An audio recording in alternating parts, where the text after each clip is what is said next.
சித்திரசேனன் அப்படின்னு ஒரு மன்னன் இருந்தான்.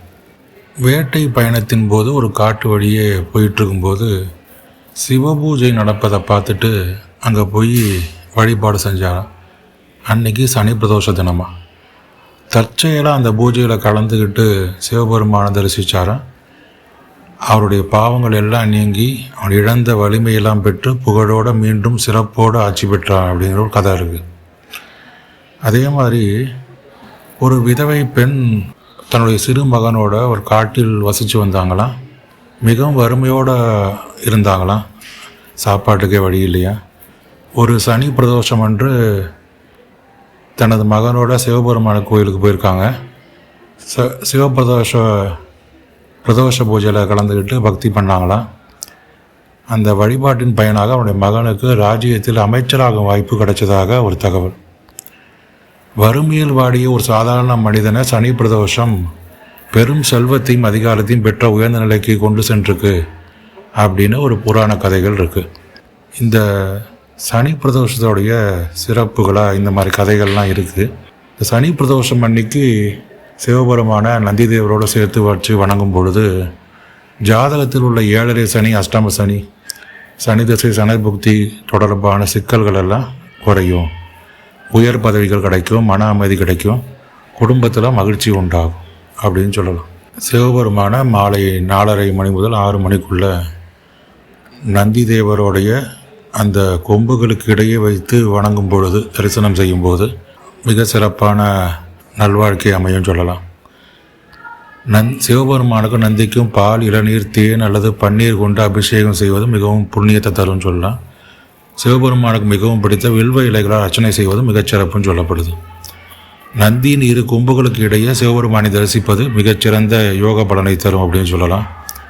கோயிலில் நெய் தீபம் ஏற்றுவது கடன் தொல்லைகளை நீக்கும், வீட்டில் ஐஸ்வர்யத்தை பெருக்கும்னு சொல்லலாம். அன்றைக்கி ரொம்ப நம்ம முக்கியமாக சொல்ல வேண்டிய சனி பிரதோஷம் அன்றைக்கி ஓம் நம சிவாய அப்படிங்கிற மந்திரத்தை ஒரு 108 முறை நாம் ஜபித்தா போதும்.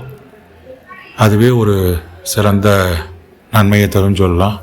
அதே மாதிரி நந்தி காயத்ரி மந்திரம் இருக்குது. ஓம் தத்புருஷாய வித்மகி சக்கலதுண்டாய தீமகி தன்னோ நந்தி பிரச்சோதயாது அப்படின்றது. அந்த மந்திரத்தையும் ஜபிக்கலாம். இந்த சனி பிரதோஷம் எப்படி உருவாச்சு அப்படின்னு சொல்லி பார்க்கும்போது, பார்க்கடல் கடையும் போது முதல்ல விஷம்தான் வந்தது. அந்த விஷத்தை தான் எடுத்து சிவபெருமான் அருந்திட்டார். அது அவருடைய கண்டத்தில் தொண்டை பகுதியில் போய் நின்றுடுச்சு. அதோடைய ஒரு ஆனந்த தாண்டவம் செஞ்சுருக்காரு. எங்கே அப்படின்னு பார்த்தீங்கன்னா நந்தியின் கொம்புகளுக்கு இடையே ஆனந்த தாண்டவம் செஞ்சுருக்காரு. அதை தான் நம்ம சனி பிரதோஷ நாள்னு சொல்லி கொண்டாடுறோம். அந்த ஆழகால விஷயம் இந்த உலகத்தையே அழிச்சிருக்கும். அதுலேருந்து நம்ம மக்களை காப்பாற்றணும் இருக்காதான் அதை எடுத்து சிவபெருமான் அருந்தி ஆனந்த தாண்டவம் புரிஞ்சிருக்காரு நந்தி தேவரின் கொம்புகளுக்கு இடையே. இதுதான் அந்த சனி பிரதோஷத்தோடைய முக்கியமான கதைன்னு சொல்லலாம். அப்போ சனி பிரதோஷம் அன்னைக்கு வழிபட்டால் மிகச்சிறப்பான நன்மைகள் கிடைக்கும். முக்கியமாக சனீஸ்வரனால் ஏற்படக்கூடிய சிக்கல்களிலிருந்து நம்ம தப்பிக்கலாம். மார்கண்டேயன் சிவபெருமான தொழுது தொடர்ச்சியாக வணங்கி சிவபெருமான் அருளால் மார்கண்டேயன் சிரஞ்சீவி வரத்தை பெற்றார் அப்படின்னு சொல்லப்படுது. இத்தகைய சிறப்பு வாய்ந்த இந்த சனி மகா பிரதோஷம் வர சனிக்கிழமை அன்னைக்கு, அதாவது 14ஆம் தேதி அன்றைக்கி, பிப்ரவரி 14ஆம் தேதி அன்றைக்கி கொண்டாடப்பட இருக்குது.